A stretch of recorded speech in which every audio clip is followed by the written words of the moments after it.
Amen. Yesterday we continued our discussion on gender.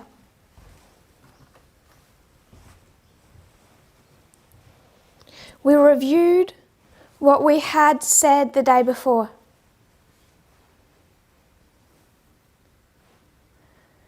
And we were wanting to discuss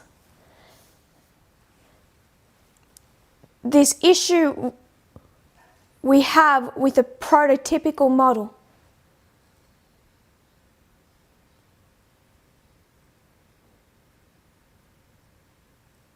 It's a key issue outside the movement.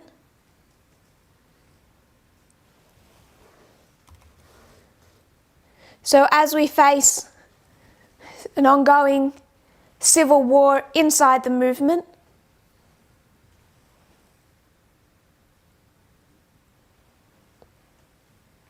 we should expect the same fundamental issue.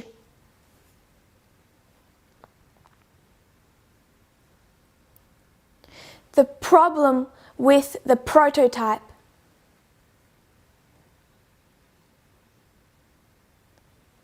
People have this mindset externally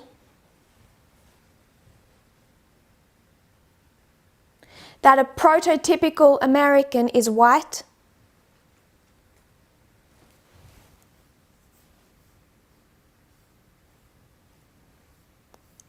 Christian,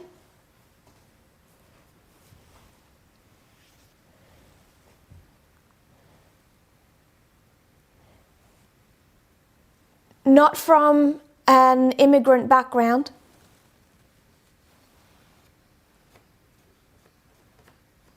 not a recent immigrant background,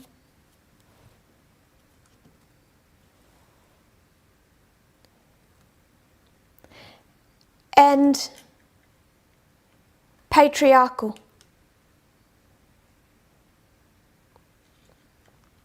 This has been an ongoing issue externally from the formation of the United States.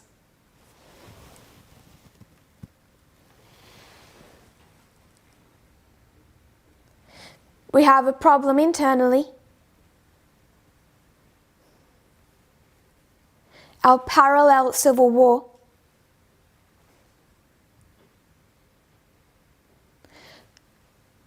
Information war. As people either embrace or oppose the Midnight Cry message.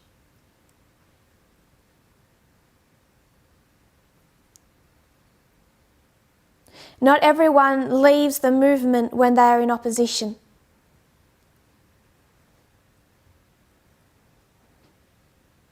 They may be hostile or claim to be in agreement with us.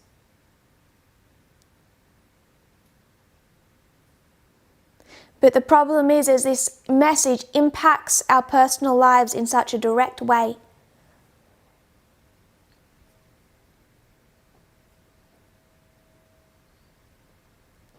So it's impossible to claim agreement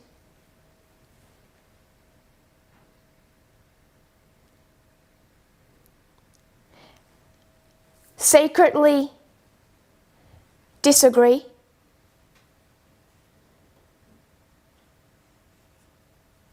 and not give physical external evidence of that.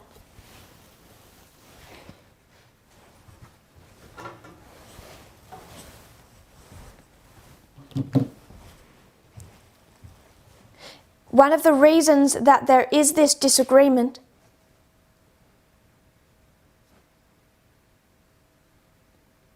is because they have this wrong prototypical model.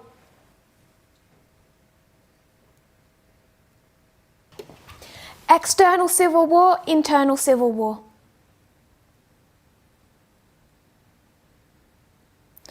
External disagreement over a prototypical model.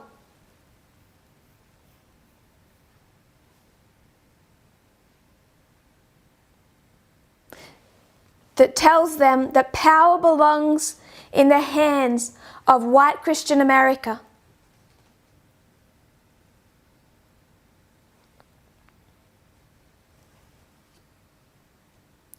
internal fight over a historical, prototypical model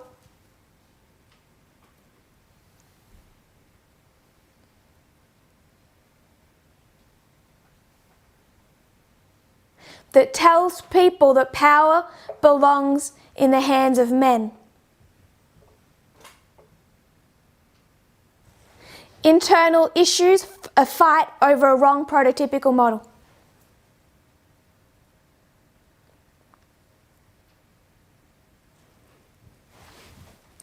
Which is why we have been making the point that God is not male.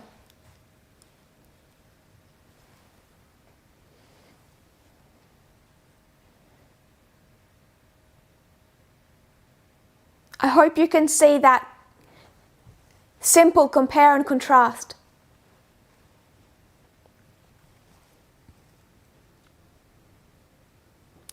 Some of those concepts may seem just common sense.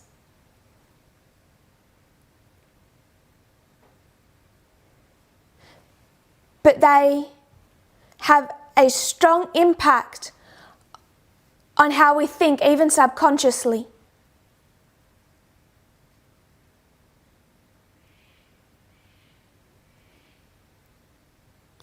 I tried to make that point at the end of our second last presentation.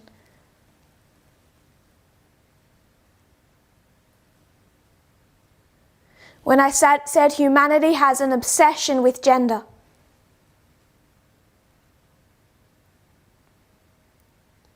We hang so much of a person's individuality upon their gender.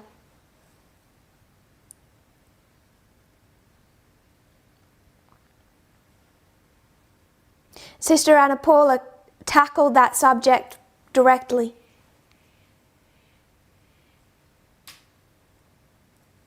In a discussion of the gendered brain.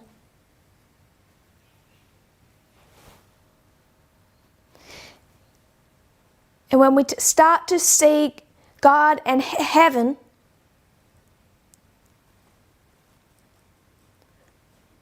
without the concept of gender, you should spend time to actually allow your thinking to change.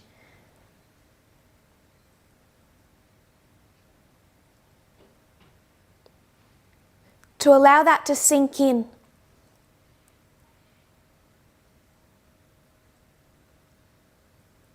And actually undo some of the damage that wrong model has had on you.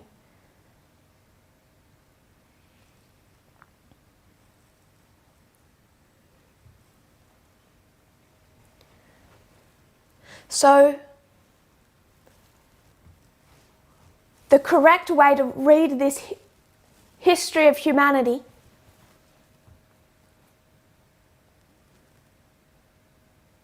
is a heaven without a gender came into disagreement. God created Adam and Eve in his image.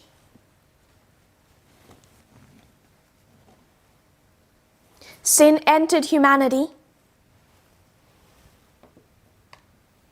What was equality became inequality. And as God tries to redeem us back into the form of his character,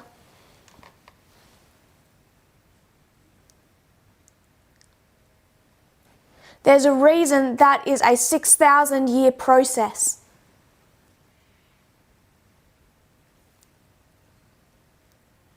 Because like a ladder, it is step by step.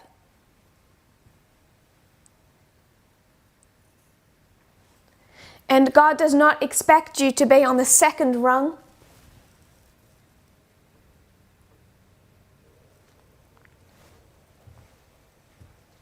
Now you may have to be on the 20th.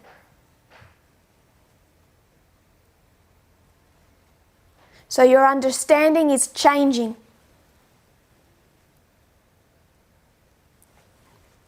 We cannot go back to the time of Moses and behave as people then were permitted to behave.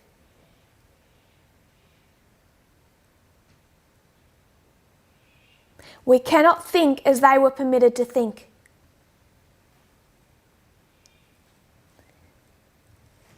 That is true for the time of Moses, for the time of Christ. It is just as true for the time of Ellen White. We are transforming. And the problem that people will have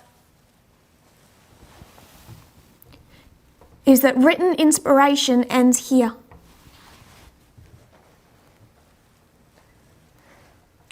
So they're going to see us transforming outside of written inspiration.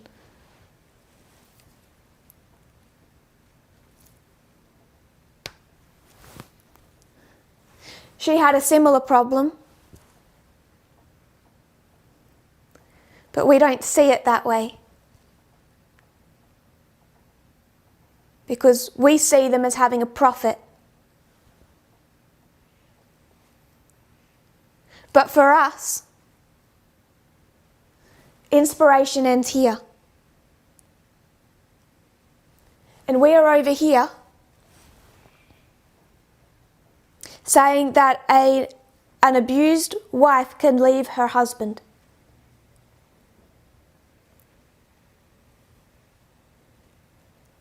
Ellen White emphatically, clearly tells you that is not the case.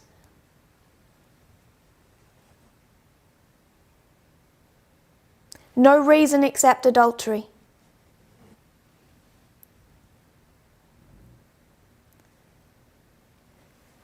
People can then say we tear up her writings.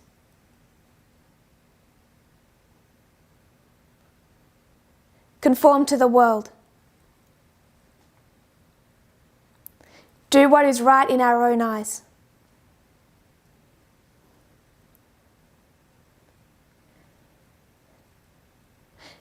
And I would suggest we have a prophetic weight of evidence for every step that we make.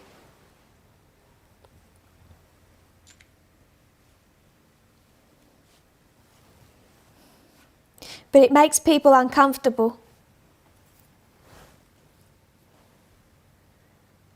when they see us in a history still of restoration,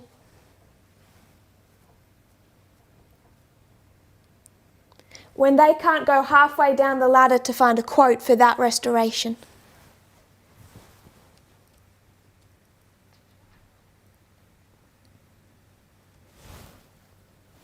So that's all the summary I want to do on the subject of restoration.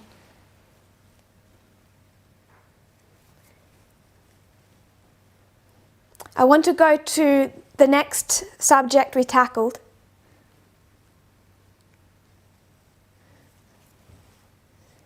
That may seem like a detour. But it's another area where a wrong understanding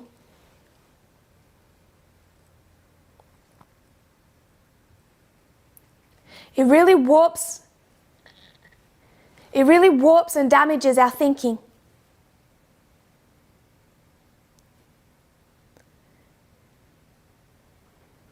And that was when we drew up the subject of creation.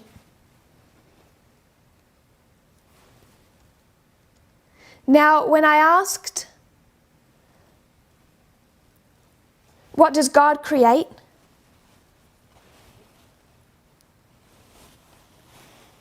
There was excitement.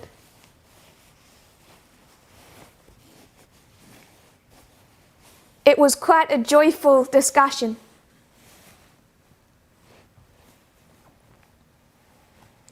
As we saw the beauty and the variety.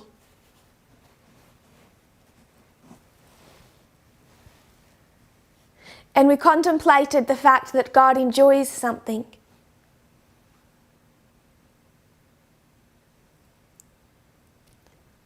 And then we came to humanity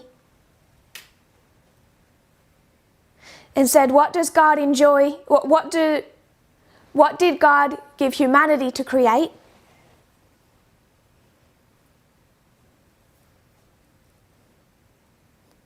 And everything that people said was really, could summarize in just saying babies.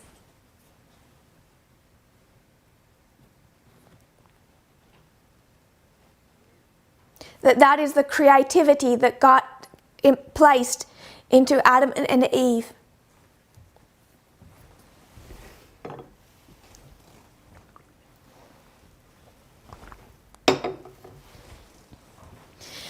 I think we all came into unity that that's not the case.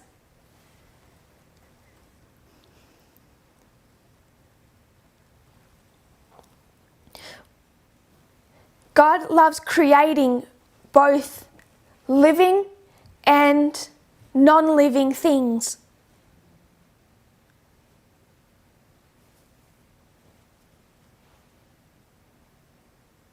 He creates the architecture and then the life to fill that architecture.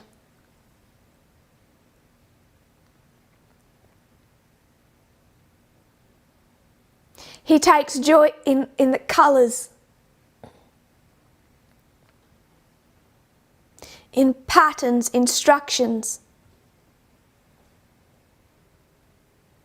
structures. He takes joy in the chemical processes.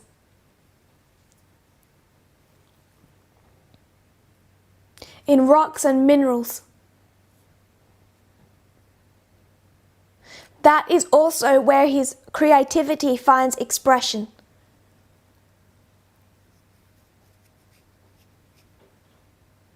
And we limit it when we take that characteristic of God and look at humanity.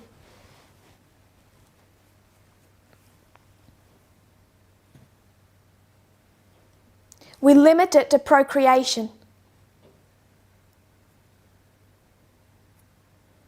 And I would suggest we damage our thinking when we do that.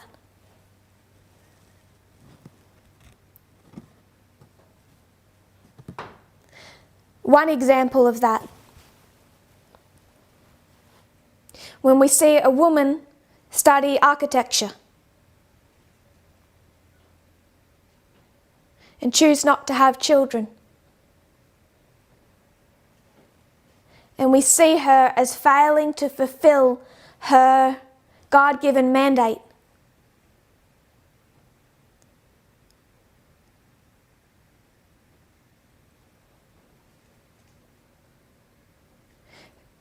Selfishly failing to exhibit that love of creation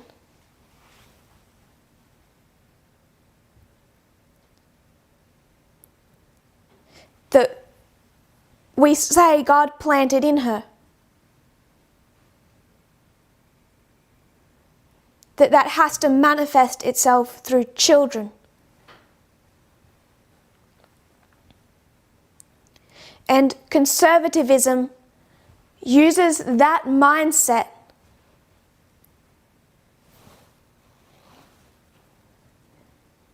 it has over thousands, at least hundreds of years, to hold back women.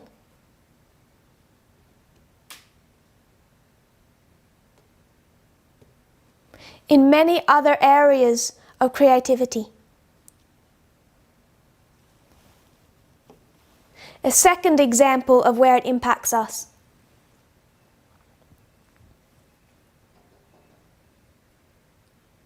Without getting into the arguments of homosexuality,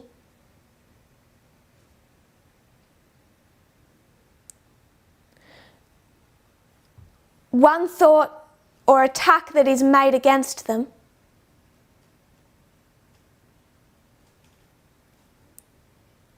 is that God designed humanity to create.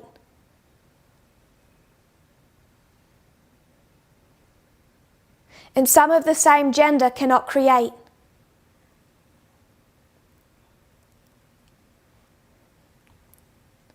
Two issues connected, they don't create.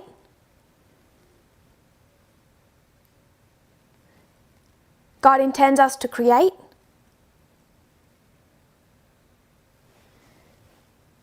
connected second issue to replenish the earth.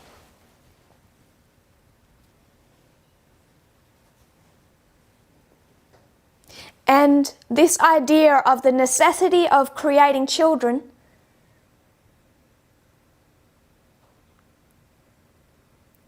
it's a fairly standard attack.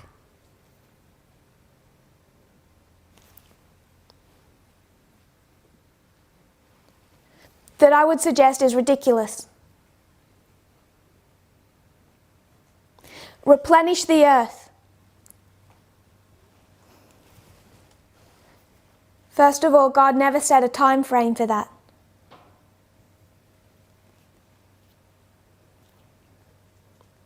And I think we can say it's quite replenished.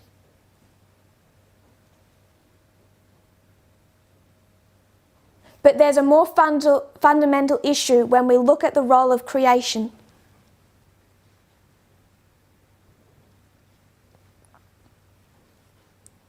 And we should see it as something as varied and as beautiful as what God enjoys.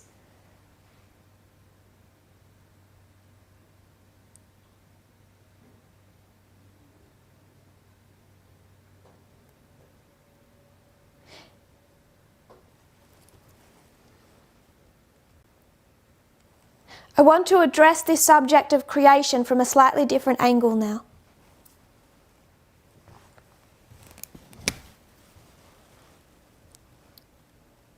When the midnight cry arrived in 2018,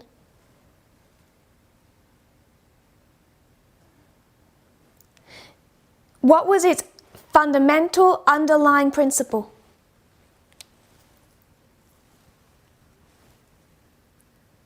Remember, it started here. That principle will take you all the way to the second advent.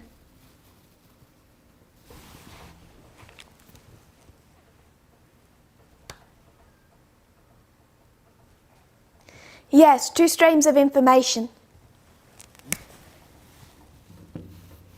This was the underlying platform of the Midnight Cry message.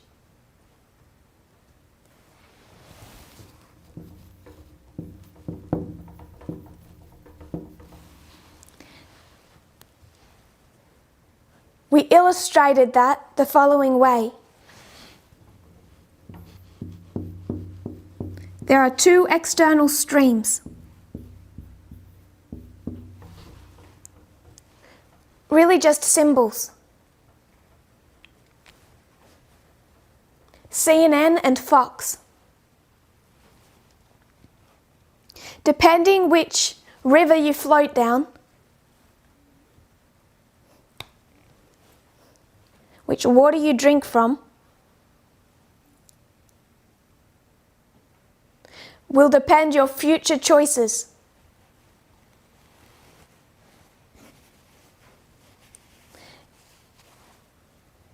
At every step, before, during and after the Sunday law.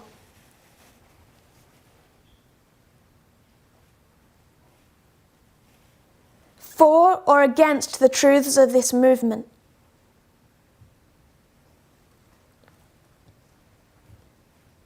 This can take you to life, this can take you to death. And it was the first little part of that message that people fought and rejected.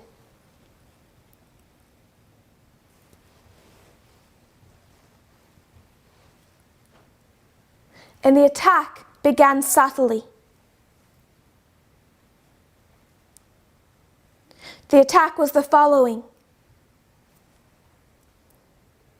There's truth and error in both. I can take light from here, I can take light from here. I can mix the two and use my own judgment to decide what I'll take and what I'll leave.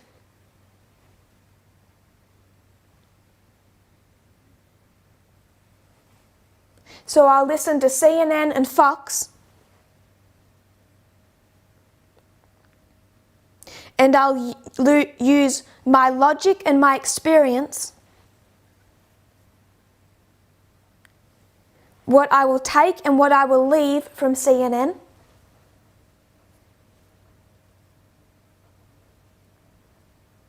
and what I will take or leave from Fox News.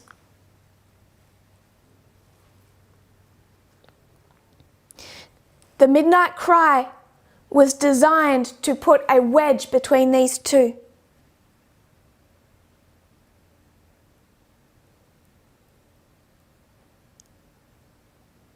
And say you are not permitted to do that, you have to choose.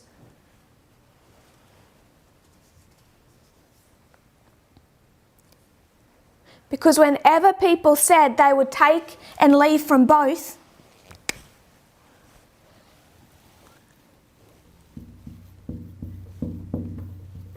in practice, even if they did not admit to it,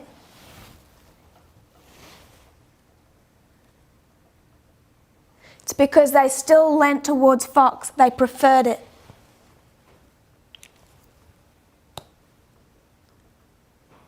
It was still their worldview.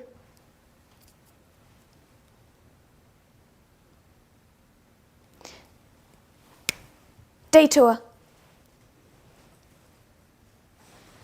I'm not sure you've heard of this form of study.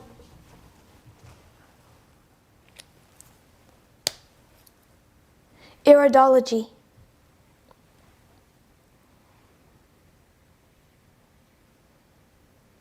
I'll explain what this is. There was a Hungarian physician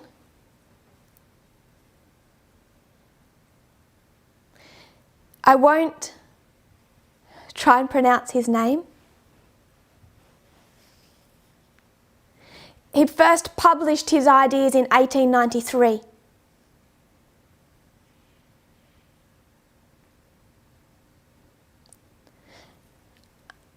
I say physician, but it's a stretch of the word.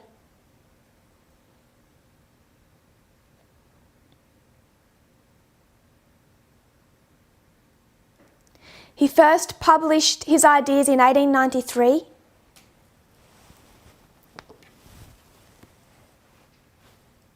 So we're going back well over 100 years. When he was a boy, he found an injured owl.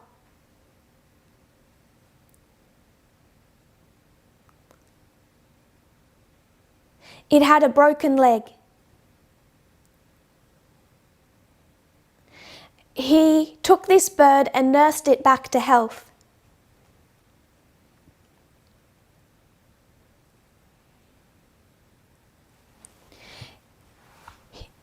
He made the following observation. When looking into the eye of this bird,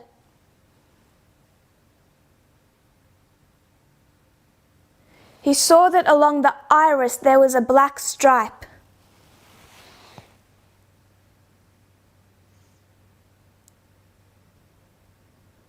Once the bird had been nursed back to health,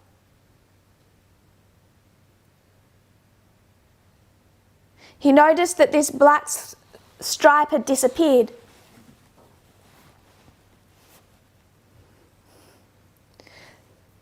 So, like the development of any good conspiracy theory,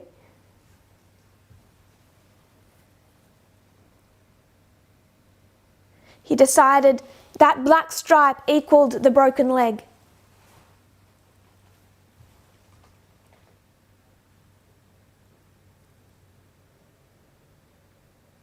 From that one observation developed iridology.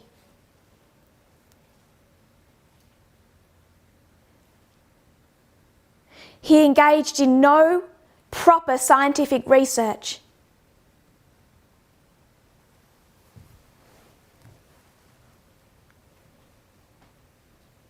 It was more imagination based on what he thought he could observe.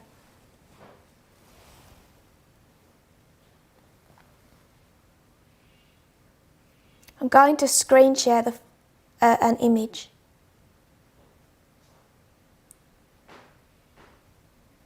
This is iridology.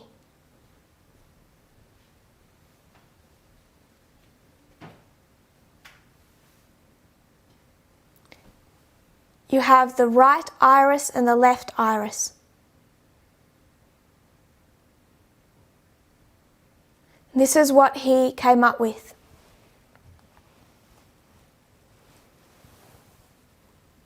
So this owl, if it has a black stripe down here, that indicates there's a problem with the leg. But then he goes ahead to map the whole human body.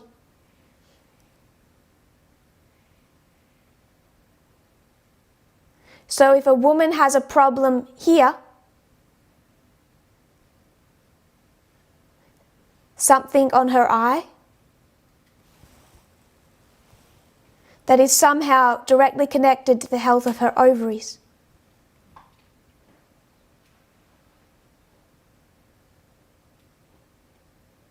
You'll see he has mapped the senses. Now, if you want to look at this portion, you can judge a mental ability.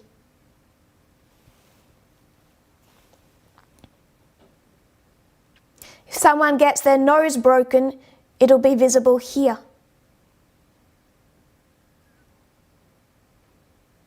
Lung cancer, over here. Back pain, over here. Vocal cords, here. I'll end screen share.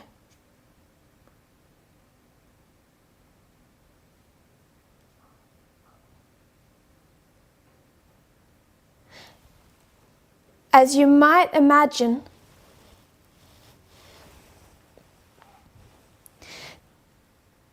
any research that has been done on this since 1893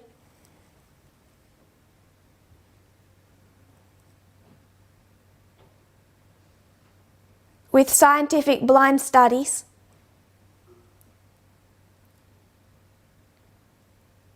show that there is absolutely no evidence, it never works.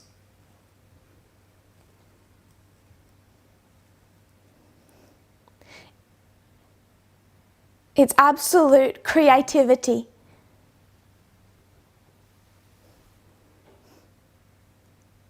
He was a very creative man. But the creation was fanaticism. There is no evidence or truth in iridology.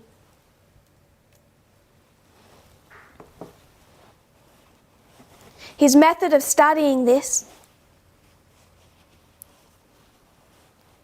is equivalent to someone standing on a hill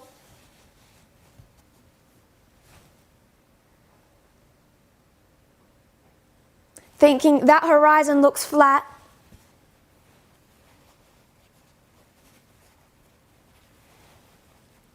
from my observation, I conclude that the earth is flat.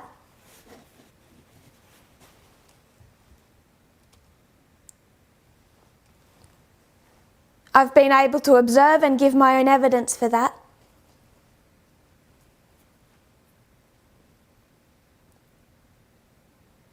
And then thousands of people are led to believe it.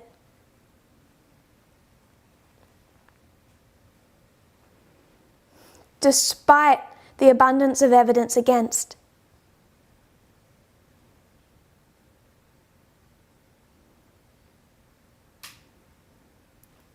Now this could have largely died out. But it has survived just like the flat earth theory.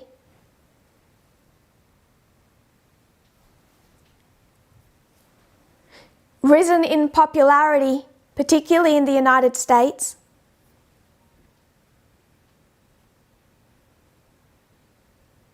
Through a US chiropractor.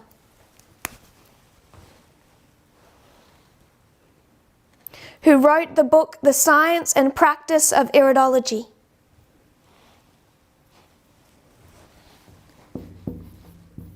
In 1952. This man's name is Bernard Jensen. Now people will get uncomfortable. Because you might not believe in iridology, but thousands believe in him.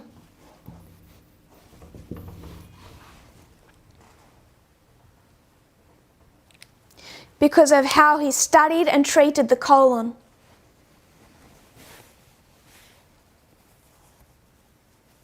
And the health of the digestive system. I see people who claim to believe in our message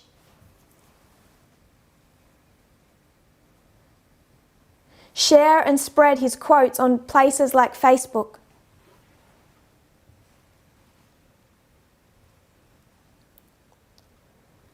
And it's so discouraging. Now, they might not share what he says on iridology, which he believed, taught, and promoted.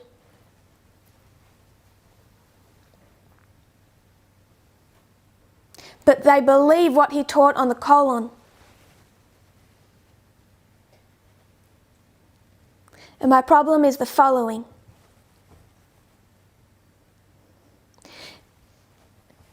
What type of scientific methods does this man employ?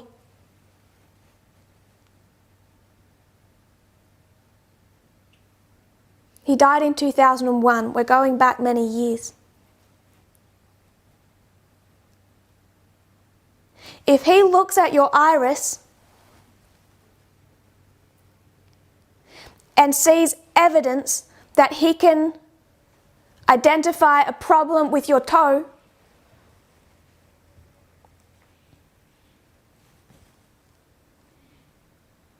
with your ovaries, based on a line in your iris,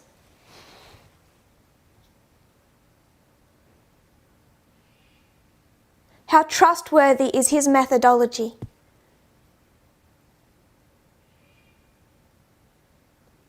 What people do with CNN and Fox is the following.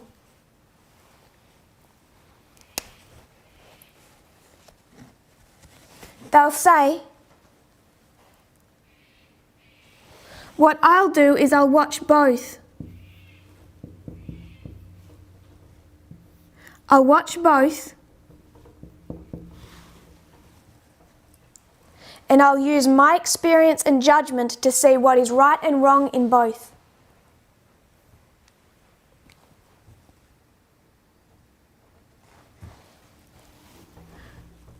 Because, to be truthful, not everything that Tucker Carlson says is rubbish.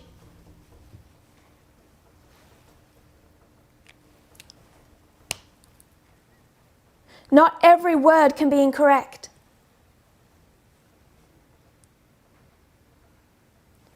So I'll watch MSNBC and I'll watch Tucker Carlson.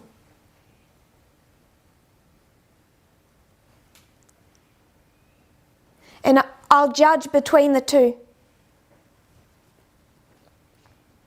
That was the very first step FFA took on their path to rejection.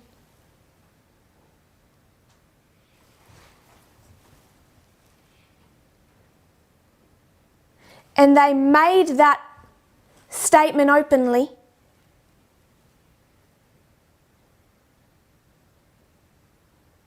because even if they were not willing to admit it to themselves, this was what they preferred.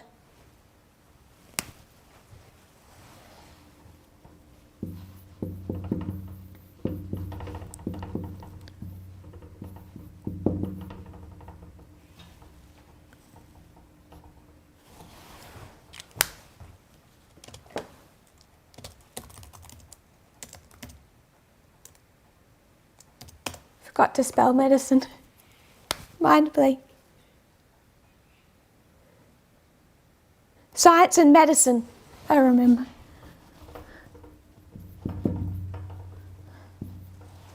Science and medicine.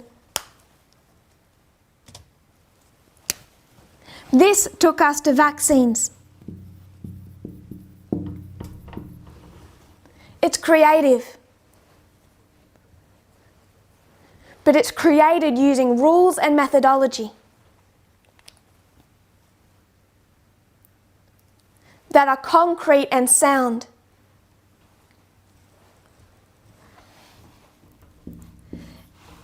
And just as a title, you have the works of Bernard Jensen.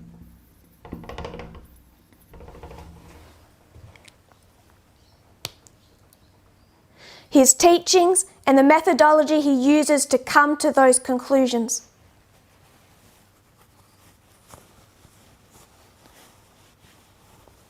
Now, the Midnight Cry message would say the following: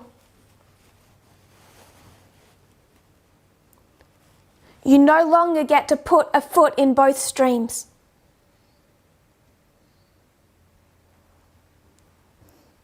Can any man serve two masters? For a day? Or a month? But the problem is he loves one and he hates the other. You cannot blend truth and error. If Tucker Carlson says one decent, good thing,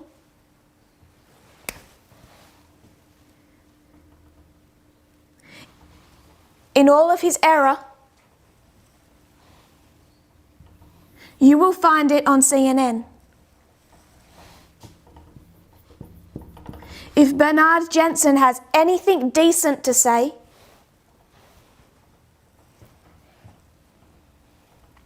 you will find it evidenced through science and medicine.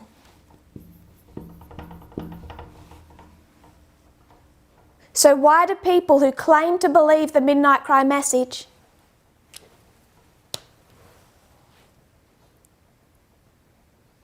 look at the creativism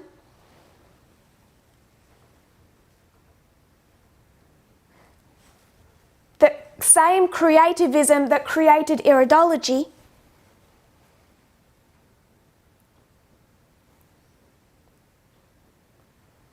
and continue to quote and trust a false stream of information?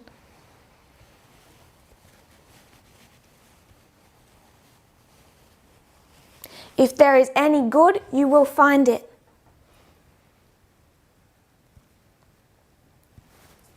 Which means there is absolutely no reason to watch Tucker Carlson or listen to Bernard Jensen.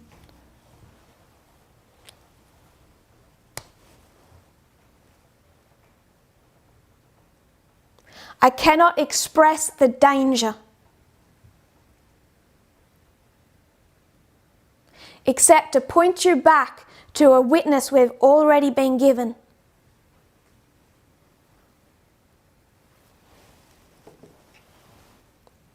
Of when Elder Jeff did just that.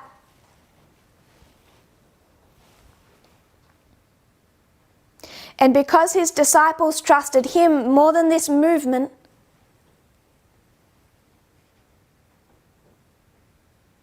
more than the Midnight Cry message, they followed him to his ruin. The Midnight Cry message was designed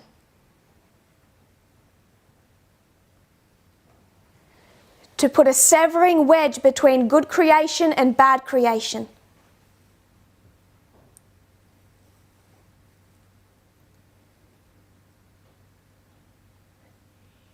Because not all that humanity creates is fit for purpose.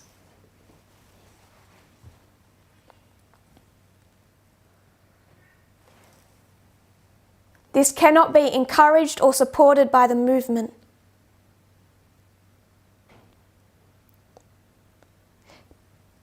People cannot be teaching their own observations and beliefs.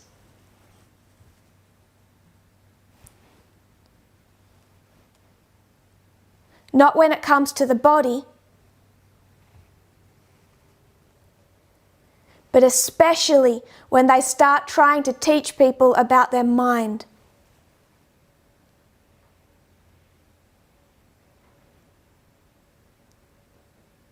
We have qualified doctors who are members of this movement.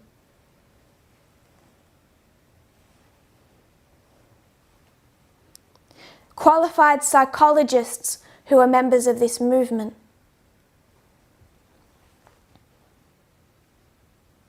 Who have followed science and medicine without mixing it with a false stream.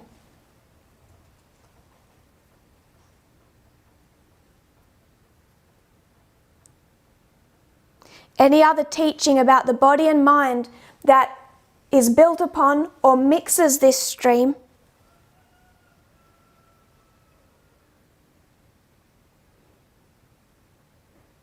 we have to oppose and reject. Or we reject the midnight cry as much as Elder Jeff did in 2018.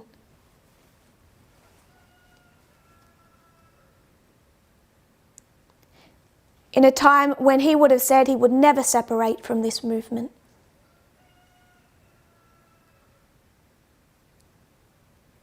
We've seen what is inevitable.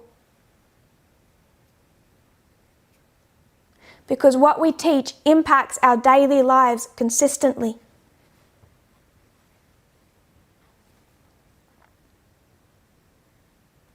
It impacts how we relate to our brothers and sisters constantly.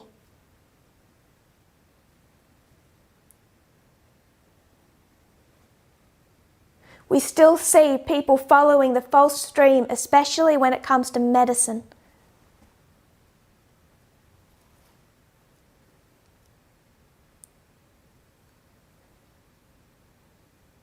And I don't believe that the position of the Midnight Cry message could be made more clear.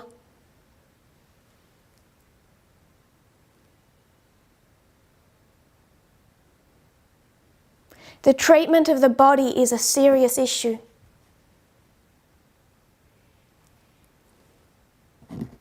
But it becomes so much more serious when it involves the treatment of the mind.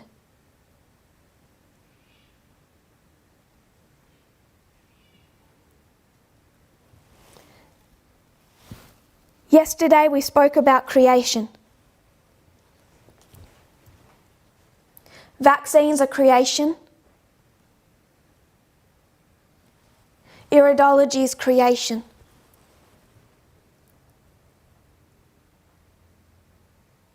A true stream of information can create ideas.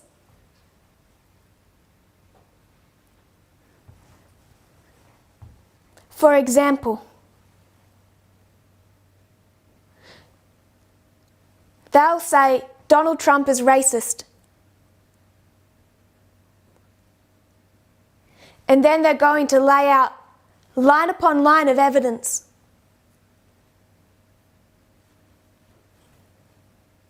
Fox News is creative. They'll say Obama is a Muslim. We need to be able to define between the two different methods.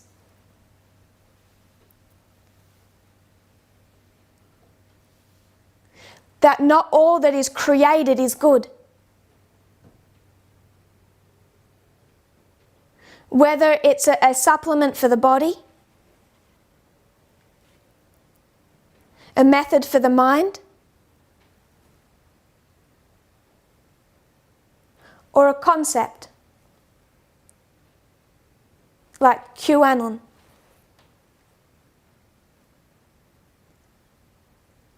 QAnon, the conspiracy theory.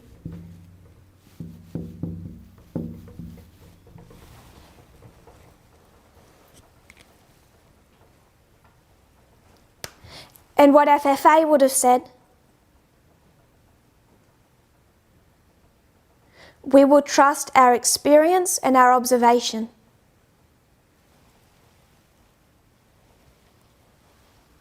And Elder Jeff had all of his experiences and observations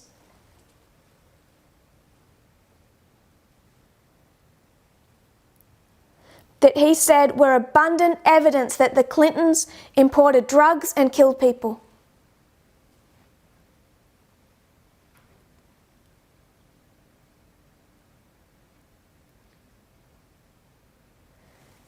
Just like the fellow who created iridology.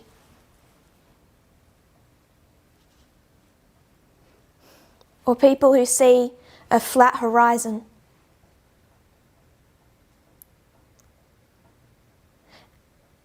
Our methods cannot be built upon that. We cannot keep a foot in both streams. We have not been allowed to do that for 2.5 years.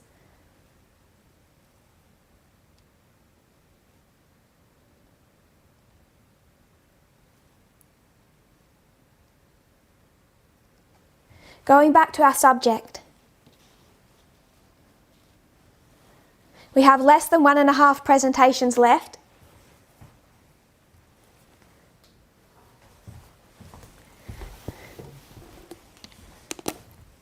And we haven't gone to our document.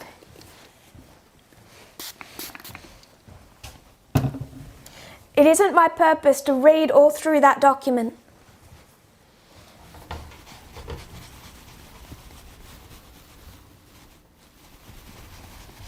But there are key observations I want us to absorb.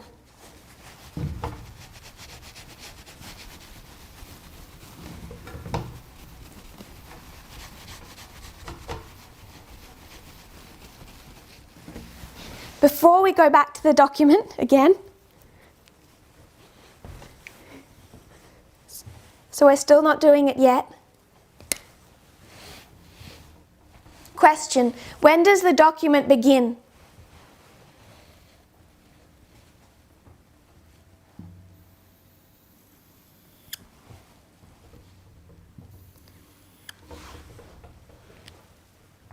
What's the starting point of their discussion?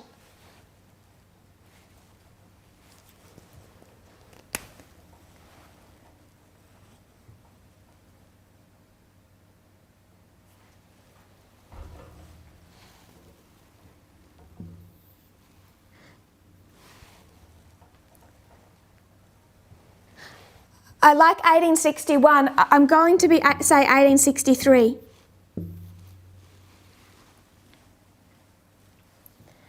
Now, I don't think it was a very fair question, because he does mention times before 1863.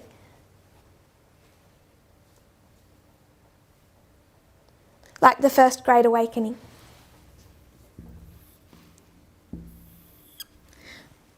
But I wanted to mention that's when his first movement begins.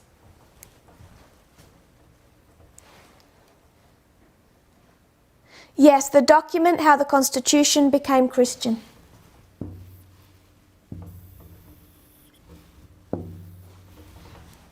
So there's 3 movements he wants to trace.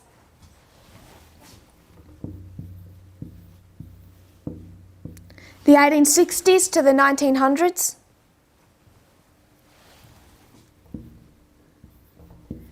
Late 1940s.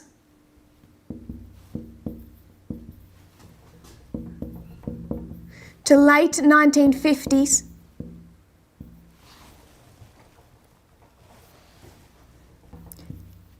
And then 1979 to now.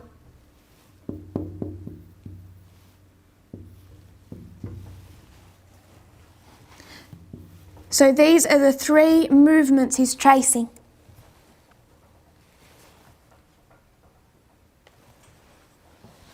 I want us to step backward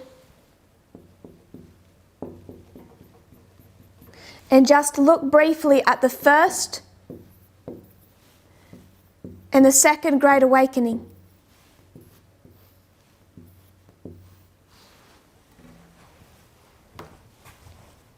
If you're translating, there was a document. Hopefully you have that available.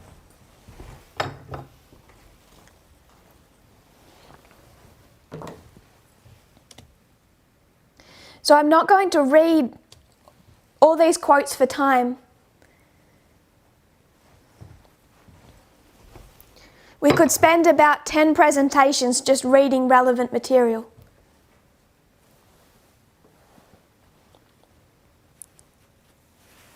But I don't think any of this material is anything people can easily question.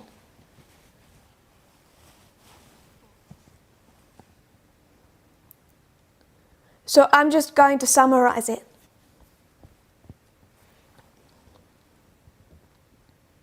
This is taken from the book The Evangelicals that we have brought up numerous times before.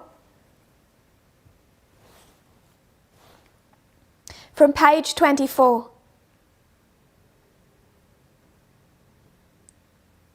She said, before the First Great Awakening, there had been other revivals.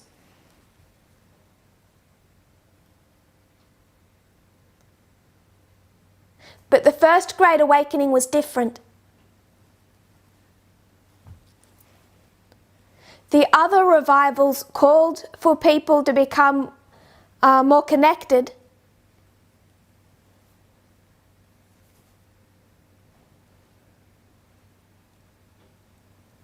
through covenant renewal or obedience to the God-given order of ministers and magistrates.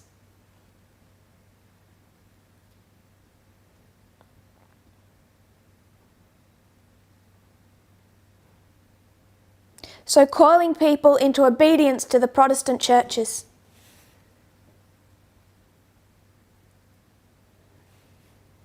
And their secular governments. But the First Great Awakening was different. It was an act of rebellion.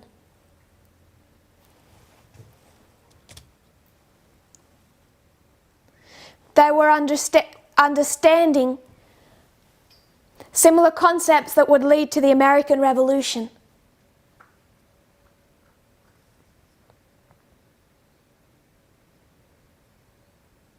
Regarding to that the Protestant churches were not the link between themselves and Christ.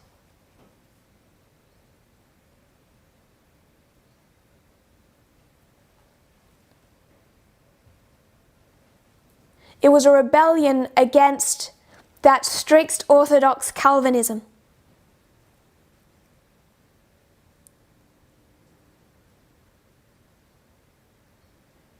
Many of you may have heard of George Whitefield.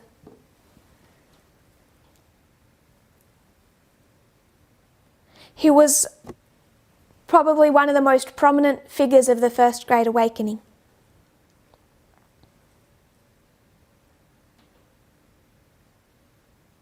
He arrived in the United States from England in 1739.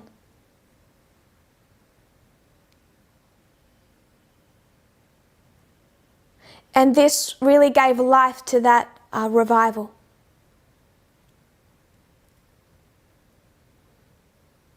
But many of the more orthodox Calvinist ministers objected.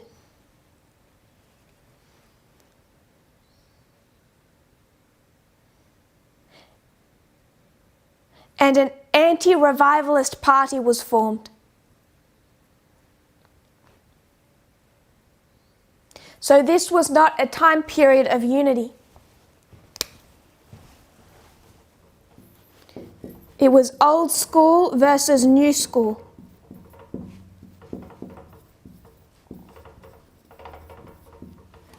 Revivalists versus anti-revivalists.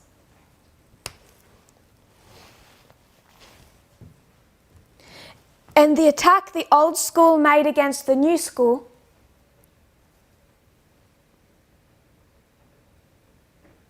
was their use of unseemly emotions.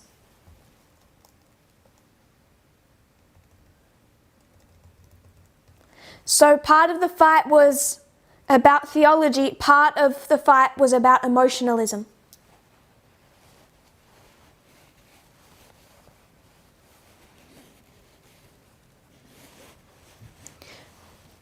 Come to the Second Great Awakening.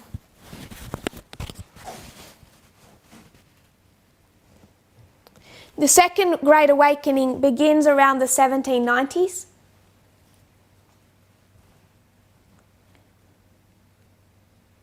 And ends in the 1840s. So it fits perfectly the Millerite timeline of 1798 to 1844.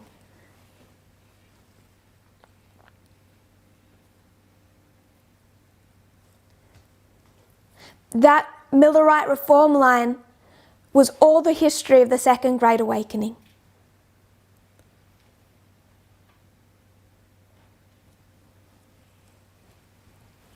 I'm quoting from a page that you can find online.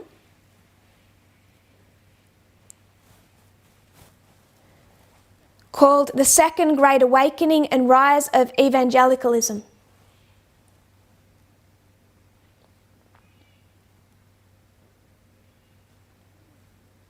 This is an MA thesis in English from the University of Virginia, August 1995.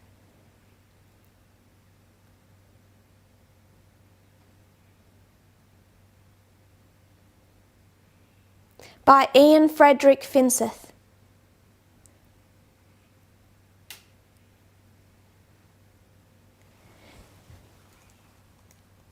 He speaks about the success of the Second Great Awakening,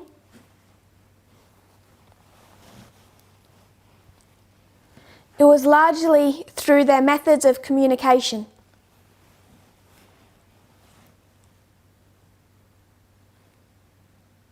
How they would have these itinerant preachers who travel from town to town.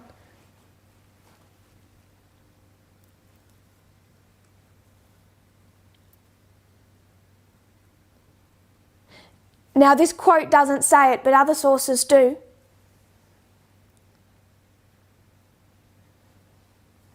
They would hold extensive camp meetings.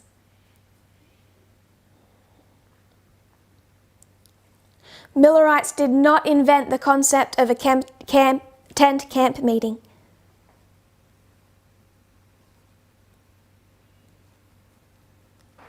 These camp meetings, these travelling ministers, were the characteristics of the Second Great Awakening.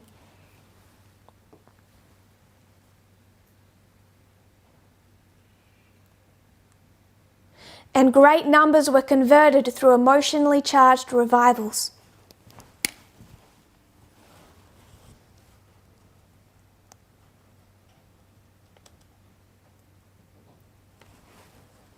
So I have this incorrect.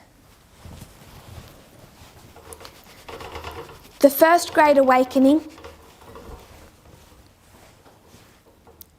is old side versus new side.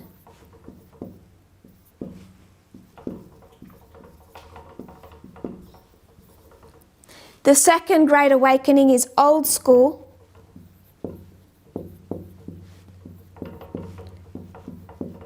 versus new school. Now, George Whitefield is probably the most key figure of the First Great Awakening.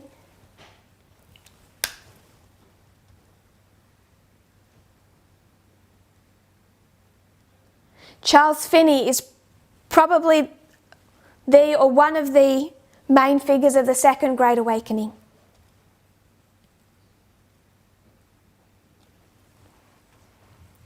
This was a fight, this was a fight.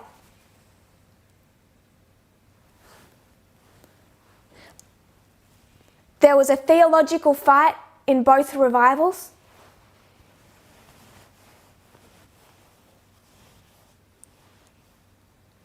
There was a fight in both revivals about church hierarchy.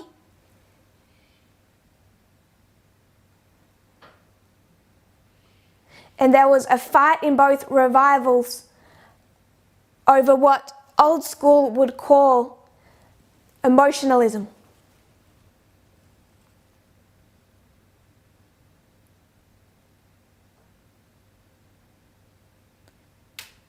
And they were directly connected to the external American Revolution.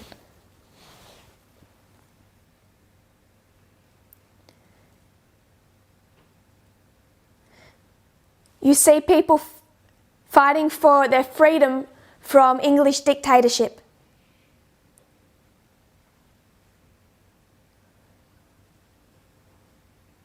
So when your boring, traditional Calvinist minister stands and preaches,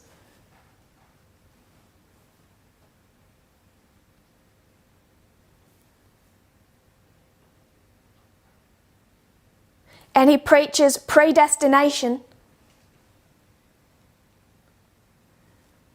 which essentially says you don't have a say in whether you're saved or lost,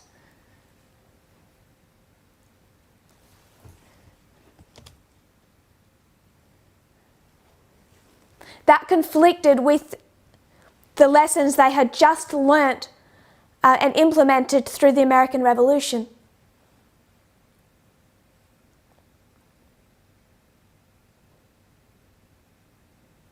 Where we get to choose our destiny.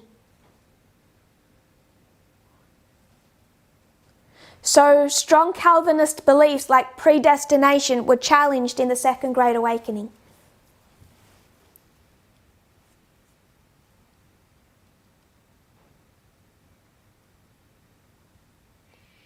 And Calvinist theology did transform.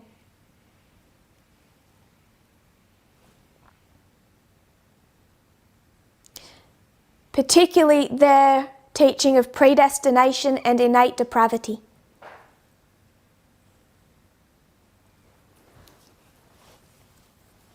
So you know we're tracing the threat.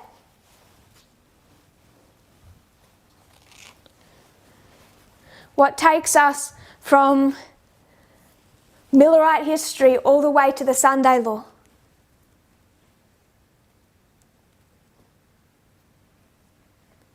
And I'm sure you all know by now that we're saying that the threat is through old school fundamentalism.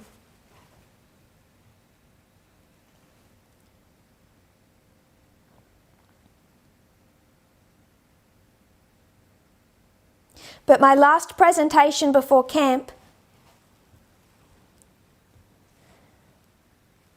we spoke about this dispensation being more complicated.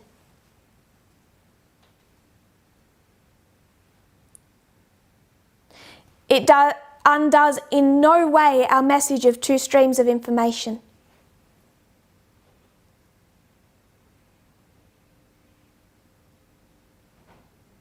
That hasn't been undone in the slightest way. But we see that not everyone who watches CNN will be saved.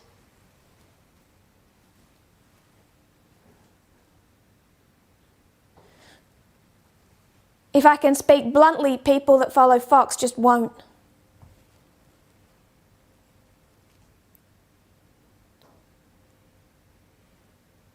They cannot have a worldview that's acceptable,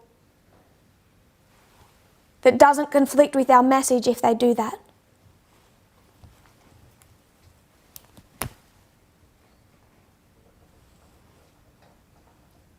But considering the complication that we have in this dispensation,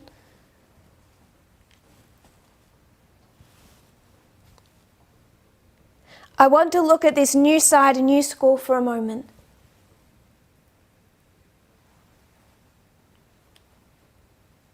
So I'm going to end with a quote by Charles Finney, and we'll come back to this point tomorrow.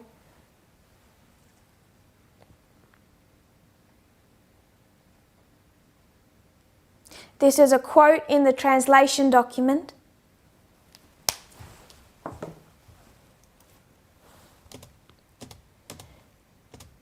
And it should have a title.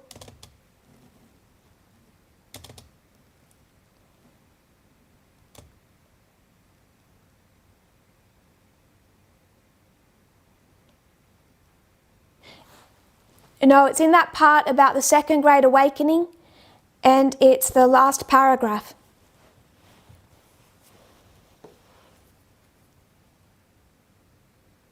Beginning with, Finney went further than anyone else.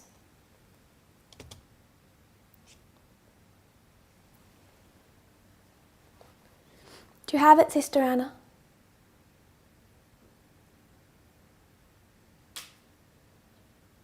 No, it's in the document of quotes I put on the Zoom chat. Yes, it was done this morning. I'll give you the page, it's on page 3.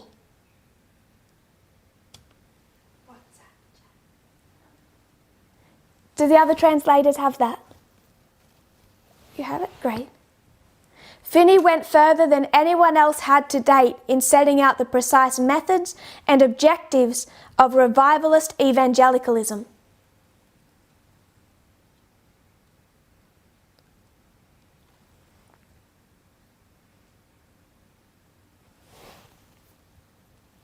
First, he stressed the importance of emotion.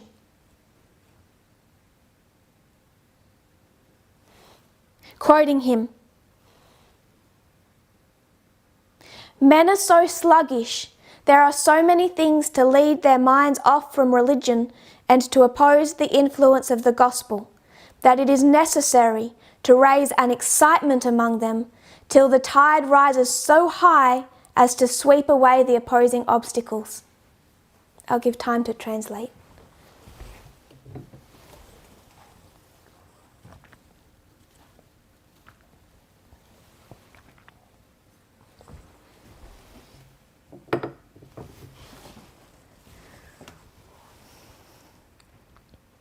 So we're so sluggish, you have to raise the emotion to such a pitch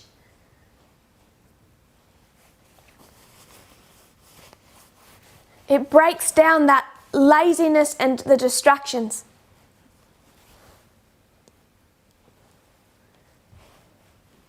Now this is late 1700s through to early 1840s.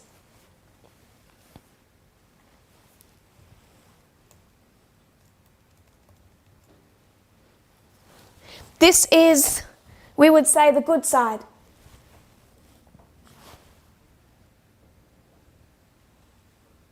So if you want to do your own reading, go to Life Sketches, 80, chapter 5. And read through that chapter of Ellen White's parentage and early life.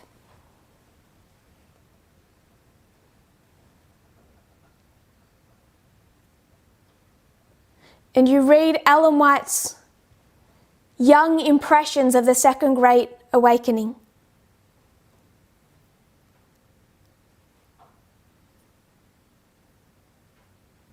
As she watched firsthand this tide of emotionalism.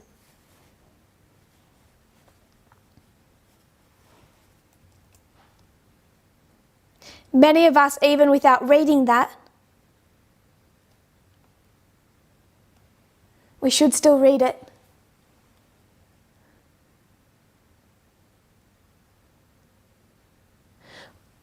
Are aware of the battles she faced as a young person.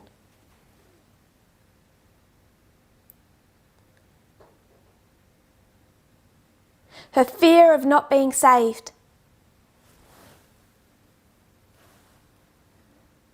Her fear of hell. Her fear that she hadn't had a proper emotional experience.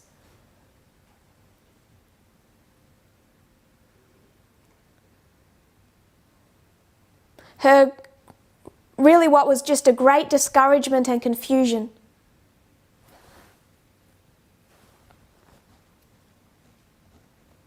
And the cause of that experience was that her parents were taking her to the meetings of the Second Great Awakening.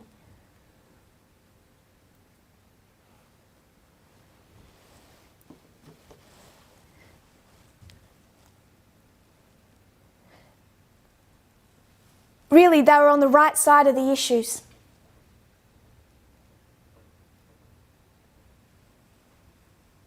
Rejecting the control of the Protestant churches and Calvinism.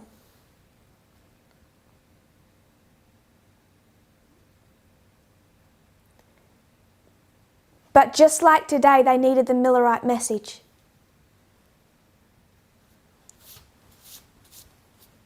So tomorrow we'll do a revision of that.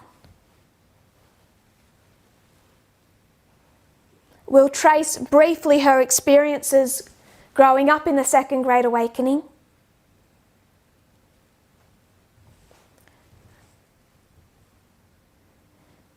And as it's my closing presentation,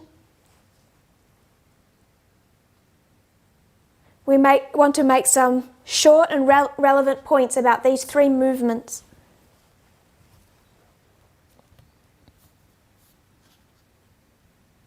So, summary.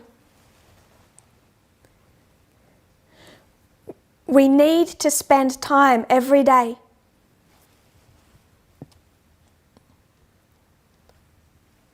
thinking about how our mindset has been wrong.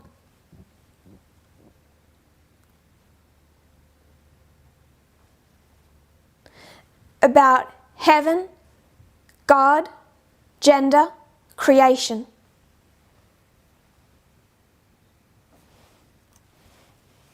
And how that impacts how we view people.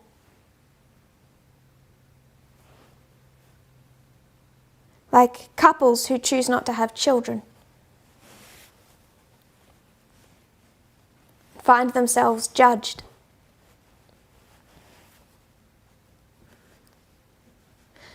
Like women in a man's world. And other issues. We went back to the subject of creation. The fundamental underlying principle of the midnight cry.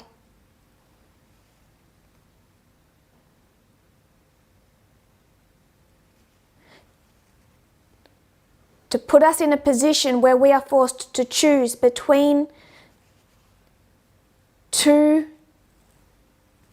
creative methodologies.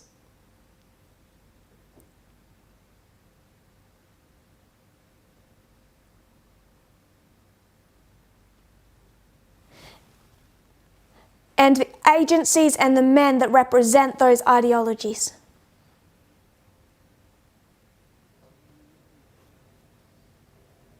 That has impacted our lives in such a way. We have been prepared for a US election.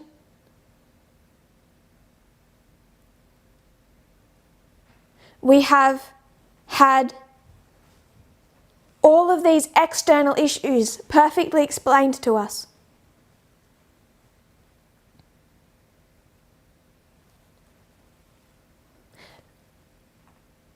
From the death of George Floyd to the pandemic. And yet still there is this resistance to a message that has been both beautiful and clear.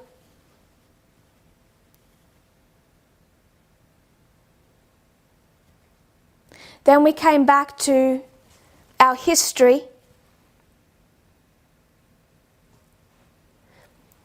our document.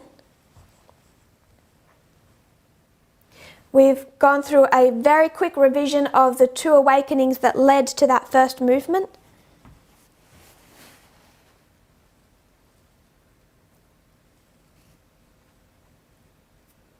And we'll make some conclusions of those thoughts tomorrow.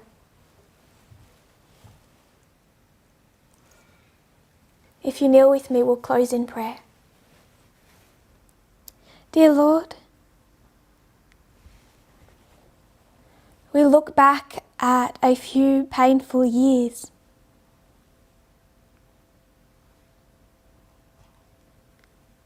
And yet we see the beauty in what you have done.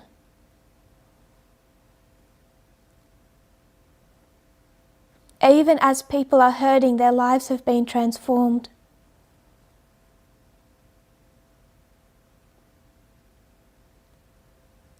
There is peace also in the midst of pain. I pray that we will dwell on this light.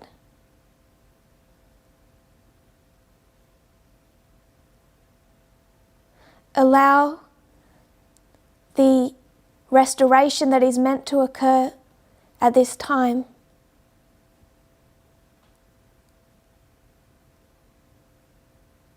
to do its work of healing us and preparing us for what is coming. Both the tests of the Sunday law and the heaven and new earth that comes soon after. I pray for each member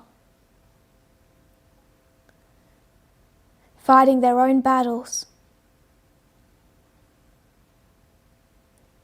suffering their own pain, troubled by their own questions. I do pray they will cling to their confidence in the reform lines.